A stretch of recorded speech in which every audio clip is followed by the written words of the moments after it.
নমস্কার বন্ধুরা। তো তোমরা সবাই কেমন আছো? আশা করি ভালো আছো। আমিও কিন্তু ভালো আছি। তো আজকে একটু ছোট্ট ভিডিও নিয়ে তোমাদের সামনে চলে আসলাম। তো দেখো, কালকে তো দেখলেই সুকেশ আজকে দেখো কিভাবে সুকেশটা গুছিয়ে নিচ্ছি, সেটাও তোমাদের সাথে শেয়ার করব।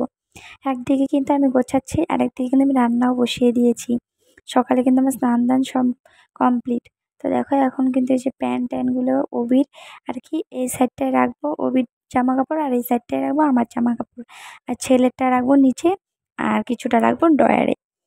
তো দেখো, এখন সমস্ত কাপড় চোপড় কিন্তু ভাঁজ করে নিচ্ছি। নিচের গুলাতে শাড়ি রেখেছি, আর উপরের গুলাতে যে চুড়িদার ওয়ান পিসগুলো রেখেছি।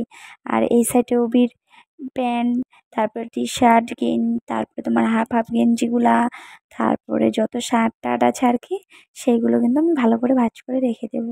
আলাদা আলাদা রাখলে কি হয় বলো তো, তোমার খুঁজে পেতে আর কি সুবিধা হয়। এইদিকে দেখো, আমি কিন্তু রান্নাও করছি। আজকে রান্না করব আলু ফুলকপি দিয়ে মাছ বানাবো। আর হচ্ছে তোমার এদিকে দেখো, শাক ভেজে নিয়েছি, মূলা শাক। আর এই দেখো ঘরের অবস্থা কি দেখেছো, সব গোছ গাছ করছে আর কি। সেই কারণে কয়দিন থেকে কিন্তু আমার ঘরের এই অবস্থা। তো পুরাটা গুছাবো, তারপরে মনে হবে না শান্তি, ঘরটা একটু ফাঁকা ফাঁকা লাগবে। দেখো, আমার রান্না কিন্তু হয়ে গিয়েছে। রান্নার পরে কিন্তু খাওয়া দাওয়াটা হয়ে গিয়েছিল, অভি খেয়ে গিয়েছে। তো দেখো, তোমাদের সাথে কিন্তু আর ভিডিওটা করা হয় না, ভিডিও করে কাজ করলে না একটু দেরি হয়।